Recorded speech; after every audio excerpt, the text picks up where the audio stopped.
Okay, great. So today we're going to talk with Larry Peterson, who is a professor emeritus at Princeton University. He's also the chief architect at the Open Network Lab, and he's on the faculty at University of Arizona now. So we'll talk about NFV, its relationship to SDN, and OpenCloud, and all things related to that. So thanks, Larry. Looking forward to it. So, so yeah, I guess now in particular in your position with the Open Networking Lab, you're doing a lot with respect to OpenCloud, and I think it'll be fun to kind of talk about how you got there. But maybe we should start a little bit talking first about NFV. I think even just a year ago when I started teaching the course, NFV didn't, it barely existed, not, basically not even enough to talk about it. But now it's really taking off. So I think, can you talk a little bit about NFV? What are the kind of exciting things going on there, and how does it really relate to SDN? Sure, sure. So I think of NFV, Network Function Virtualization, as the telco carrier operator world trying to figure out how to leverage cloud technology. They buy purpose-built hardware appliances to do all kinds of functions, and they're looking to move that into virtual machines and take advantage of scaling those virtual machines, but out in the middle of their operator networks, not necessarily back in the data center. So, I mean, one way to look at it is SDN is about making the control plane programmable, and NFV is about making the data plane programmable. And that's all related to the cloud because the cloud is about making whatever the function is, data plane, control plane application, scalable. And so I really see NFV as one of three legs of cloud, SDN, and NFV. There's a certain starting set of functions people talk about. It's exactly what they're buying appliances for at the edge right now. But I think it kind of generalizes, and it's hard to draw a line between what is a network function virtualization and what's a proxy and what was really a web service of a more general kind. So it did start. Started hearing about it a couple of years ago at first. It was just to trace a little bit of the history, I've been involved in Planetlab now for about a decade, and that was really about creating new functions out in the middle of the network, the edge of the network, and running in virtual machines. And so we, in a sense, it was kind of like a cloud, except it wasn't locked in a data center; it was out at the edges. And as a consequence of that, we built some interesting functions. The research community did, but I was involved sort of in parallel with Planetlab, working on caching technology with Vivek Pai and others at Princeton, and that led to a CDN called Koblitz, which we then found that there was commercial interest for, and in particular, carriers, network operators, wanted to install their own caches because they had their own content to deliver, and they were delivering content on behalf of external aggregators like Akamai, and so they had reason to install their own caches. And this is, in my view, the beginning of NFV in the sense that it was a point where technology that grew up in, let's call it the IT space, as distinct from the telco space, was really finding a reason for it in the edge of the telco space. And so there was a culture clash going on where at the edge of the network, people tend to think in terms of devices. And here was suddenly a function or a service implemented in software, running in virtual machines, in fact. And so, I mean, there's an interesting backstory just about how distributed systems people look at the service-wide behavior, and networking telco people look at device behavior. But in any case, that was the first one of these kinds of functions that I'm aware of that was actually running in a virtual machine being deployed at the edge of the network, at the edge of the telco network. And that sort of opens the door. Well, what else could we do here? So about now 2 years ago, and this is now literally the origins of the term NFV, there was a proof of concept pulled together by some people at BT and British Telecom. They were interested in primarily they were interested, I think, in reducing costs, but also in time to market. And so again, this is how do you take cloud technology, which has been working for the Googles of the world, can we make it work for us, and moving it out to the edge of the network. And there was a proof of concept pulled together that was involved them and Intel, who would of course interest in general good uses of Intel processors everywhere, HP as an integrator, and the company then that ultimately came out of this COBLITZ exercise, which was called VeriView at the time. It's since become a part of Akamai. But that was an example of the first NFV, the first network function. We ran it side by side with BRAS, which is the subscriber endpoint for the BT network. And we were running on Blade servers, and we had virtual machines, and we had these two functions co-located together. BT was interested in that being much more than a BT-only endeavor, and so did a lot of good work to bring in the community and to create what's now a working group exploring a network function virtualization. But the summary of the story is it was a cloudish, scalable technology that was brought out to the edge of the network, and that really, I think, is what the telcos are looking for to move away from hardware appliances into virtualized appliances. Are there specific vendors or specific pieces of hardware? Like, I mean, obviously there are pieces of hardware that are going to be displaced by this technology, but is this a space where there are completely new people moving in now and serving the telco's needs? Yeah, I think that's the hope, that there becomes an app store for telco services. That's not yet happened. It's a slightly different place than thinking about apps in the cloud, because when you deploy an app in the cloud, you deploy your app and you manage it, and I deploy my app and I manage it or operate it.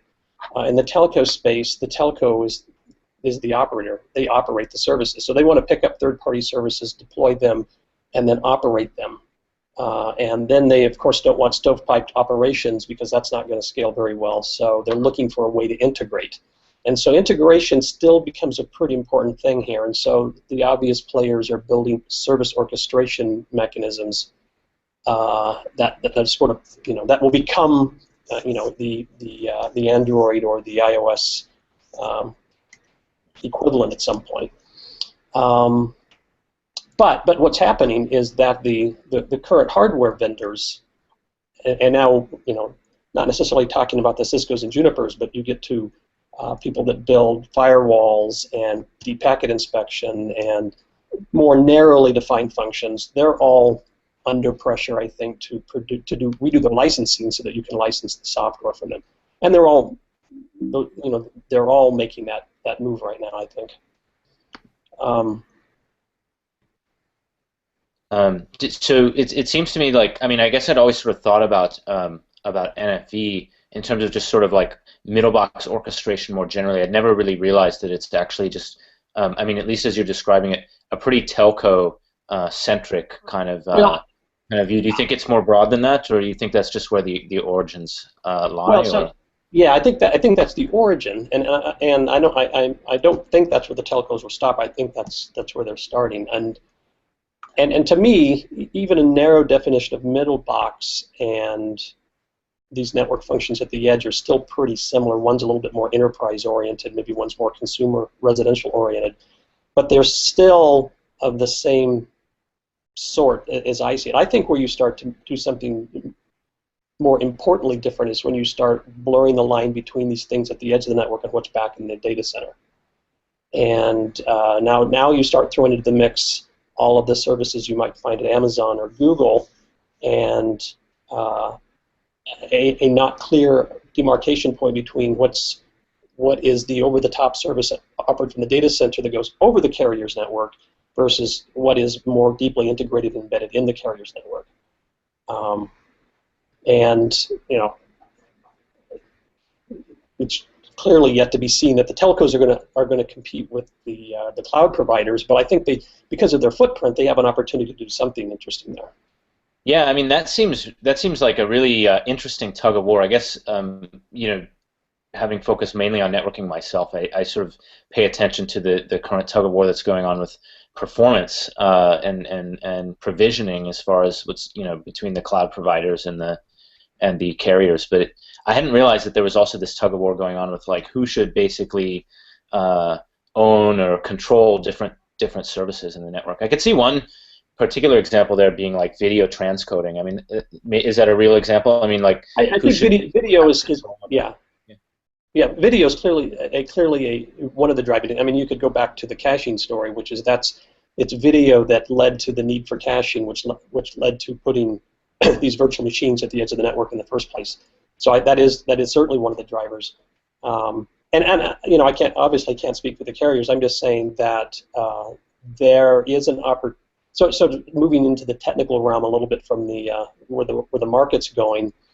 I think where NFV starts is actually a fairly narrow place, which is I used to have a hardware appliance. It's now a VM. What do I do with the VM? Well, I manage it the same way I manage my hardware appliances, which I kind of bump and wire string them together. That I think is a big mistake.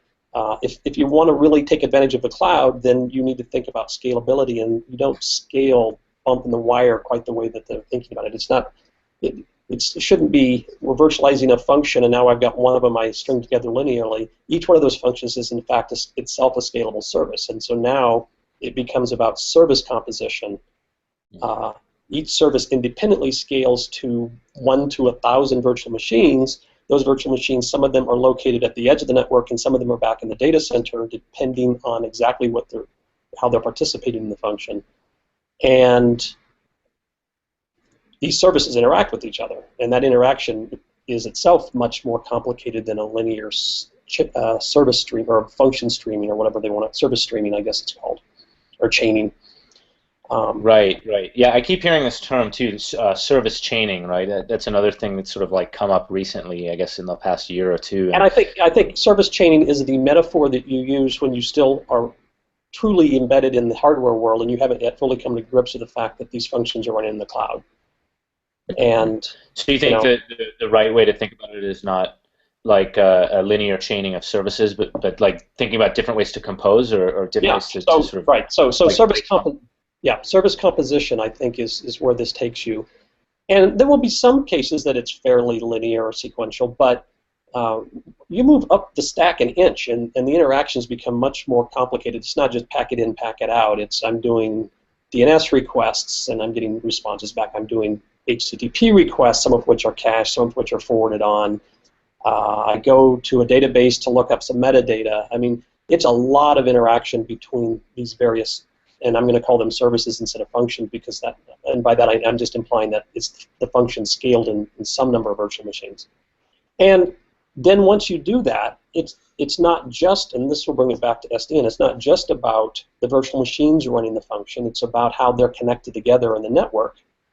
And once you move away from a simple service chaining model where implicitly it's linear, then there are virtual networks involved. And where did those virtual networks come from? They came from the SDN control. So I think these things all tie together, that the model that I believe is the right one, at least as of now, is I start with, well, I'm going to call it a slice because that's the language we used from Planetlab.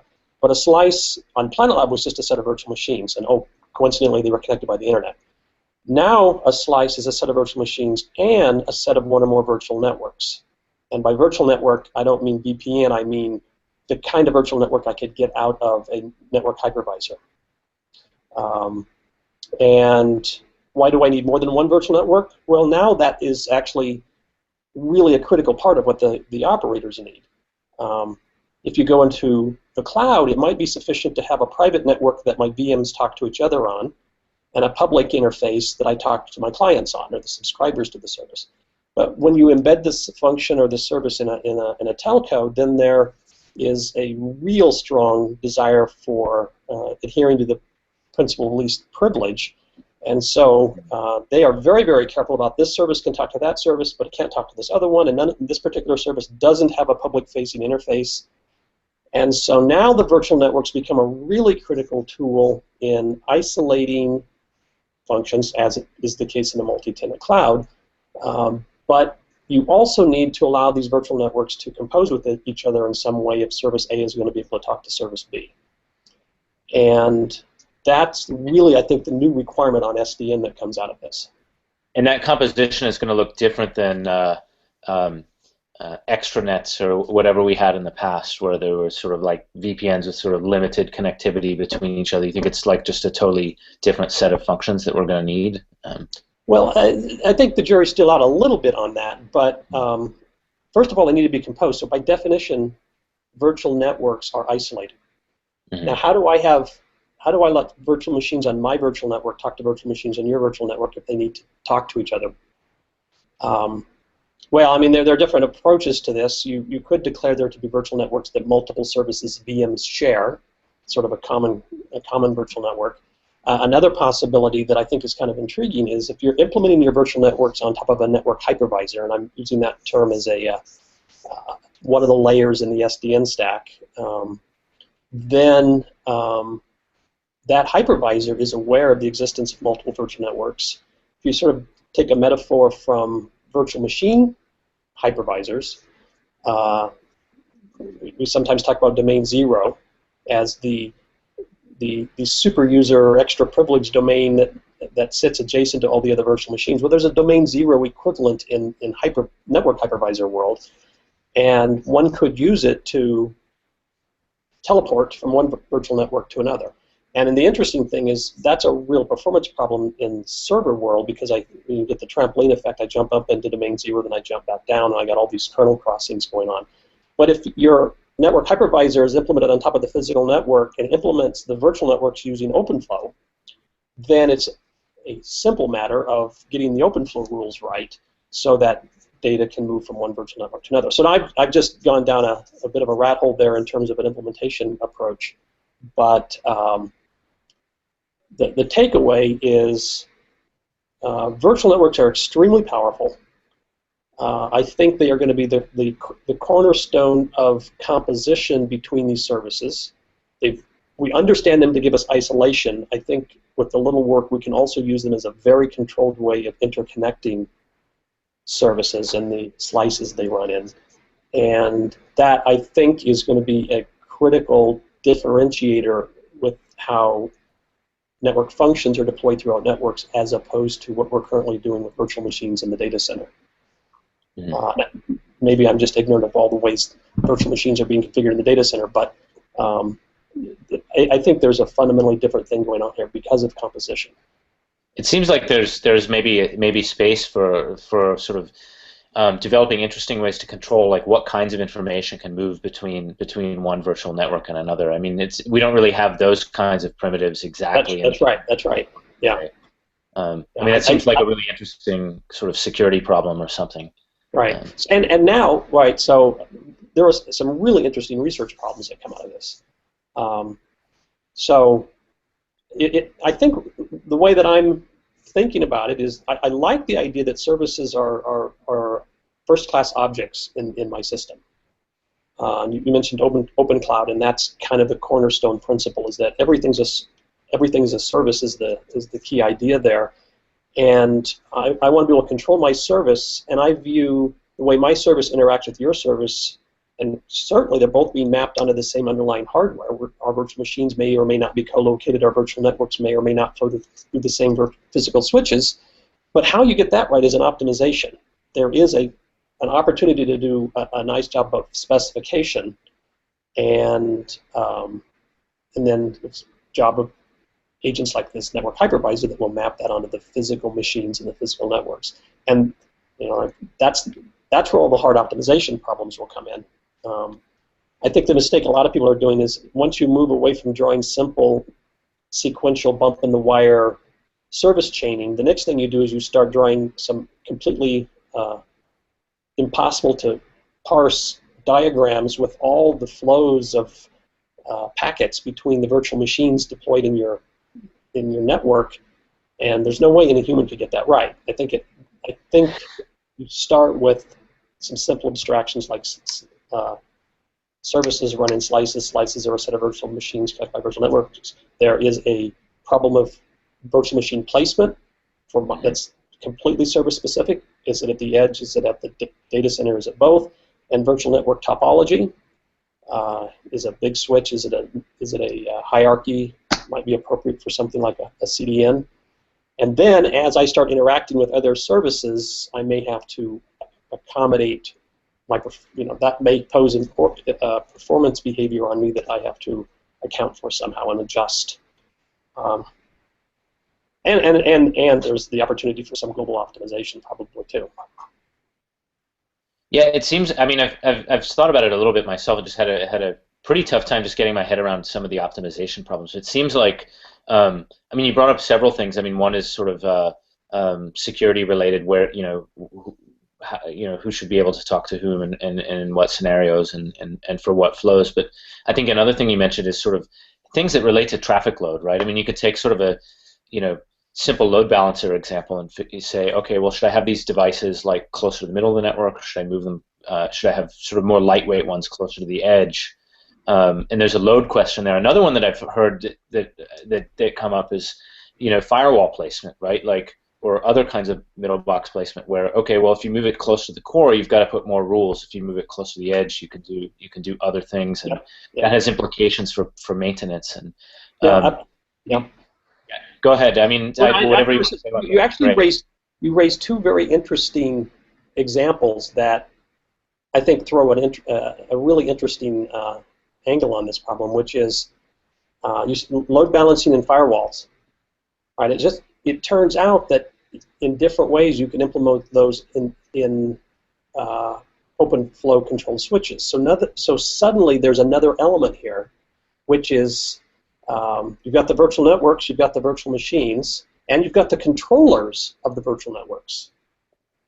And so I may construct a virtual network that does my load balancing for me by running an SDN application on that network. Or firewall is sort of the canonical example of I program the network to be my firewall, not a firewall device. We were chatting about the sort of question of optimization questions that come up in terms of like placement, and I mentioned like a load balance example and a firewall example as two sort of cases of it's not entirely clear where things are supposed to go. And yeah, where I sort of answered my response was they go in the network, and that those two examples that were interesting because one could argue that it's the controller of the virtual network that implements the firewall. Take that example by installing all of the right rules into the flow tables. So that is, I think, an interesting dimension of the problem, which is just going back and sort of restating some things. A service runs in a resource container that consists of a set of virtual machines where the code runs. It scales up, and you have to worry about where those machines are placed at the edge or in the data center, connected by a set of networks. And again, there are certainly going to be private networks, but there will private virtual networks. There will be public-facing virtual networks, but there will also be private virtual networks that are shared with other services because you need to compose with them.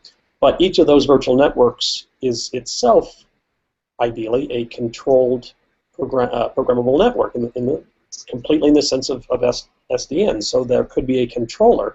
So that's yet another place that some code is running. That then leads to the interesting questions of what belongs in the virtual machines and what belongs with the controller of the virtual networks those virtual machines connect to. It's a quite interesting space to be thinking about. So I guess, we touched a little bit on optimization in terms of like balancing load. Another sort of thing seems to come up, isolation and access control. Do you think there are some other sort of like big questions that we need to be thinking about, like, aside from just the isolation questions, resource isolation, load balance, and provisioning? There are some other big. One of my favorite catchwords right now is operationalization, and this is again what the cloud brings us. It's a problem we have to deal with. We are so used to thinking about, well, I've got the software and now I'm done. I install it and I run it. But of course, running software in the cloud is an entirely different operation. It runs 24/7 and it scales, and it's not just a passive thing. It's an active thing that is always running. And there's a lot of things that go into operationalizing the service, even if that service was built to be scalable. Let's say the software is scalable. Once I deploy it, I have to monitor it and understand when it's necessary to resize it or scale it up or down. there is generally some kind of load balancing / request routing that goes on with that. That it's not going to, its performance is not going to scale if I don't keep the load spread out on it. So load balancer, a minute ago we were talking about it. It could in fact be a function that runs in a controller on top of a virtual network. Load balance might also be a standalone service because it's now directing requests not only to the right server in a load balancing way, but to the right site where that server might be, because again, these virtual machines are potentially everywhere. So I actually think I'd call it request routing. You could call it load balancing, but it's I think that's one of those foundational services that other services are going to depend on, and I think there's a modest set of them that collectively help you operationalize your service so that you don't have to start from scratch. I think that's the interesting challenge, which is, can we build out that core set in a way that makes the next service that comes along easier to operationalize? That's kind of the idea behind open platform as a service. We'll give you some tools, and you just give us your new bit of code, and we will auto-scale it and all of those things. But I think that those can go even further if we really believe that everything is in fact a service. That becomes your fundamental building block. When you talk about optimization as well, another thing another question I've had when thinking about these problems is like, what's the cost of placing a virtual machine? I mean, it seems like in some limited discussions I've had about this, people are like, yeah, it's pretty much free. Like, we can place virtual machines like anywhere in our network. Is that really the case? Like, when we think about like placing a function in the network, is it really free in some sense? Like, oh, it's just as easy as just spinning up a virtual machine, or is there more to think about there? Well, we do a CDN demo where we click a button and virtual machine spin up, but I think there actually is a cost to it. I think we're going to have to maybe refactor some things. It could very well be the case that virtual machines are, if they're virtually free to have one, then it becomes a question of merely assigning resources to it.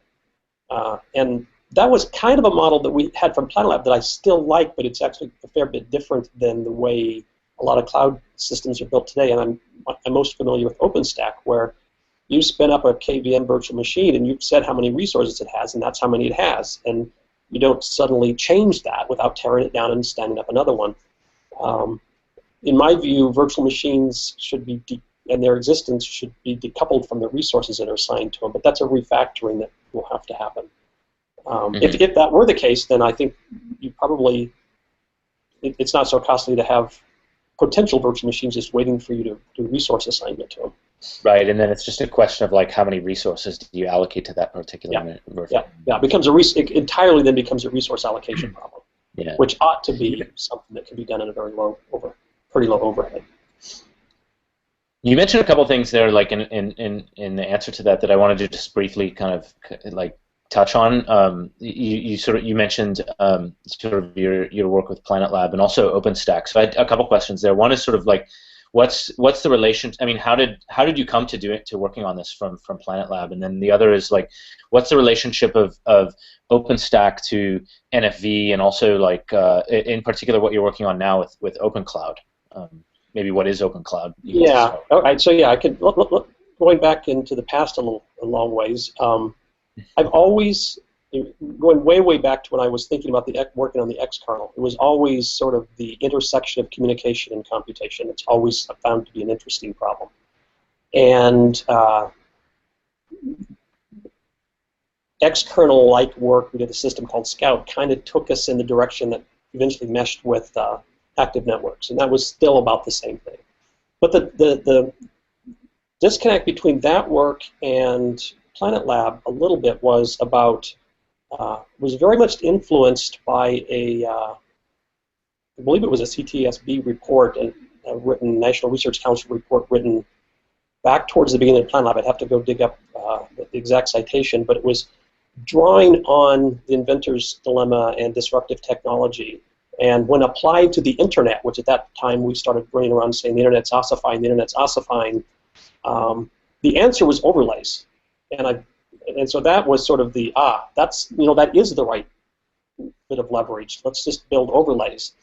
And that kind of is where Planetlab started, and we looked around at the time, and vServers were best choice, which is a container-based virtualization, is the best choice for that. And we had to write a lot of our own stuff because it didn't exist at the time. Today, you can go get these things practically anywhere, and so OpenStack is one source of software. It tends towards heavier weight virtualization like KVM, but Linux containers is today's version of vServers, which we started with. So we've been pursuing, or trying to turn Linux containers into a first-class virtualization technology, but a container-based virtualization technology, rather than other types.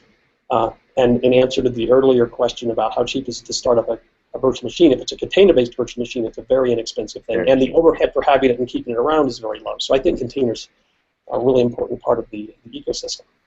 But in any case, what we started to do was think about re-engineering Planetlab using modern-day technology and software, open source software like OpenStack. We started down that path, and almost concurrent with that, in parallel, that was kind of what we were doing on my researchy side. And at the same time as when that story I was telling earlier about CodeBlitz becoming a product that we were selling to telcos, and they were starting to put it into the middle of their networks. And so we've got this Planetlab experience about widely distributed virtual machines meets today's technology for that, which is OpenStack, influenced by requirements that operators have, which are different than requirements that data center operators have, that data center providers have. And that all kind of started to come together, and ultimately was sort of the genesis of OpenCloud, which, is by one definition a follow-on to Planetlab, but I think that's way underselling it. Yes, there are virtual machines, and yes, they are lumped together in things called slices, but beyond that, we start with OpenCloud starts with OpenStack as the underlying virtualization cluster virtual machine management layer. It also comes with identity management, a subsystem called Keystone. And Neutron is the network as a service layer of OpenStack. But what we've done, or are in the process of doing, is sliding in a new network hypervisor called OpenVertex. It comes out of the Open Networking Lab. So, and it's an OpenFlow-based hypervisor. It creates virtual networks, but you can assign a controller. It gives you control isolation. You can assign your own controller, your own network OS, to your virtual networks. That then is the cornerstone of the infrastructure as a service aspects of OpenCloud. But we've then looked around and said, well, these services are what it's all about. So it makes a service a first-class object, and as you're allowed to add services and extend the OpenCloud operating system with new services, and there we're very much inspired by Unix, right? As a Unix user, you start to forget where the line is between what was in the kernel and what was user commands and libraries, and what's in /bin. Then it really doesn't matter. And so we start with OpenStack. We add in a new network hypervisor technology, and we have deployments that are going all the way from the data center to the wide area network to the edge of the network. OpenFlow switches being controlled by the hypervisor. OpenStack clusters at each one of those, in the network, at the edge of the network, in the data center, and then you're left with the orchestration problem, which is what OpenCloud's about. Mm-hmm. It sounds like it sounds like a great environment to do some of the research, like to start working on some of the research problems you talked about. I mean, is it? I guess one question I have there is, like, it sounds great. Like, can we use it? Like, is it ready? And, like, I guess what's the first? What would be the first thing you'd work on? Like, if it's rearing and ready to go, because it seems like a great thing for people to jump in on. Well, I was calling that the virtual machine placement problem because I think that's an extremely interesting one. Mm-hmm. But I don't think you can view that in isolation without also considering the topology of the virtual networks you use to compose them. Mm-hmm. And then that gets you into composition, gets you into the composition problem. And then once you have composition, that causes the VM placement to change. So they're all kind of interrelated. So I think that's a very interesting space. And the second thing, which is sort of what we're already trying to do, is back to operationalization, trying to understand what it really means to take a piece of open source software that's supposed to be scalable. So Cassandra is our canonical example. It's a NoSQL database. And try to stand it up using the OpenCloud abstractions as a multi-tenant, 24/7 scalable service. And what were the problems you had to deal with? And there's a secure bootstrapping problem that you come into. There is request routing or some kind of load balancing. There's health monitoring. Certainly provisioning is part of it, but we kind of had the provisioning aspect there. So trying to understand what those are and then break those down and build those as services as well. I think there's, not to mention all the new interesting services people are going to be thinking about. So OpenCloud's kind of it's described kind of as a research infrastructure testbed. I guess not to draw too many parallels with Planetlab, but much like Planetlab was sort of a way for researchers to do some real stuff in distributed systems. I'm wondering, like, do you see it that way? Do you see it as a place for researchers to test out certain kinds of things? Do you see it as Planetlab also, by the way, had some pretty long-running services. Like, where do you see things going there? Do you think it's going to be a research playground, shall we say? Do you think it's going to be a host, for some specific long-running services? I really, really hope it becomes a place for long-running services. And we're trying. I mean, in retrospect, one of the things Planetlab didn't do, and I don't know that we could have at the time, was those interesting services that got up and running actually nurtured them and helped them along and offered them, make it more easy for users to get to. We tried to be a little too neutral and said, well, Nick's created an interesting MumbleFrat service, you can go use his. But if we had allowed you to integrate that into Planetlab and it appeared as though it were a first-class part of Planetlab, then that would have been a good thing. That's not the only thing that would have needed to happen. You have to fund the ongoing operation of it, which is a whole other matter. But yeah, I think the way that we're thinking about it is it draws, if you go back and read the original Planetlab white paper, you'll see something similar, except we didn't quite execute it in the way we're trying to execute it this time, which is we're trying to build an ecosystem. I'm sorry, we want OpenCloud to be part of the cloud ecosystem. And what that means is it's certainly a place that researchers come to, but it's also a place that industry comes to. And one of the things, of course, you'd like to see technology move from research into industry, and there were a few examples of that in Planetlab. You would like to see open source software that's important to industry fold back into OpenCloud, and we're doing that. OpenStack is the starting point that's critically tied to its traction in industry. And I think it's not just a showcase for research, but a showcase for any innovation. I mean, not just a showcase for the academic community, but a showcase for those third-party service vendors that we're hoping to start to prop up. And we're partnered with Internet 2 in a very interesting way. They're not just, well, we're using Internet 2 resources. We have clusters in Internet 2 routing centers, and I think there's interest within the Internet 2 community to make this a showcase for, Internet 2 is supposed to be about next generation Internet. Well, the next generation Internet isn't just about gigabits and terabits, it's also about functionality. And so a showcase for this kind of functionality, whether you call it NFV or you call it a cloud app or it's the blurred line between them, I think that's a real opportunity. Yeah, so the answer was all of the above.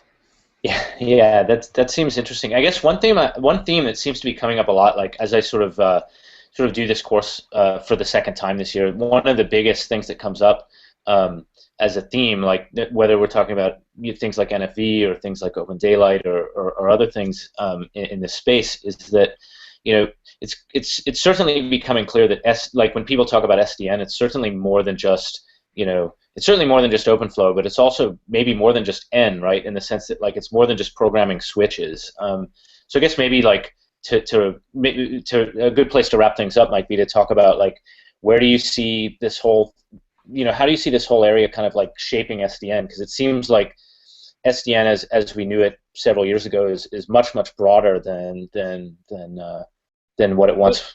Well, it depends on your definition, of course. I view SDN as a key enabler here. I don't think it was. Right. I think it's a means, not an end. That's my own opinion. Mm-hmm. I think it's really about delivering services and functionality. But I guess, like, to the point of like maybe I'll make the question a little more problem focused. Like when we think about solving network management problems or service, problems involving services and networks, like Certainly as a networking person, I've always sort of thought about like using a controller to configure routers and switches and things like that. But it seems to me like it's going to be harder and harder to think about problems without thinking about the network and the hosts. That's right. That's right. And you sort of, I'm sensitive to this, which is talking about the individual devices. So here would be my wrap-up point. I think we have to get to a place that we think about programming a little differently. And Computer Science 101, we're taught the distinction between the interface and the implementation. In this space, the interface is network-wide. You cannot think about the interface to an individual. That's a subroutine call. You can't think about the interface to the individual devices or the individual virtual machine instances. You're thinking about the interface to the network-wide function. And in SDN land, we call that an SDN controller. I would slightly generalize that and call that a service controller, which SDN is a specific example. It is the interface to a network-wide service. The implementation of that service is a set of instances, whether they're virtual machines or physical routers, and yes, there will be a southbound interface from the service controller to the individual things, and certainly the more you can coalesce those, the better, but that's an implementation problem. Then you get into optimization and placement and so on. The struggle we're having, I think, getting over the hump there is we're so eager to optimize that we haven't quite got our heads around the abstraction yet. And I think once we do that, then there's tons of room for optimization. But those are optimizations, and as Brian Greenhan always tells us, get it correct first and then worry about optimization. Right. Yeah. No. It seems. It definitely seems like we're still in the world of plugins. We're still writing assembly language.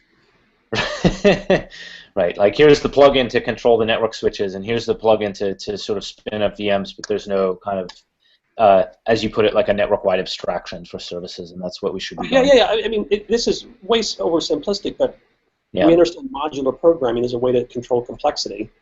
I'm just claiming that the service, as I just described it with the service controller as the interface, is the module of the cloud. And I think that when you start there, it helps to separate the concerns in the right way. Cool. Yeah, there's a ton of food for thought there. Great.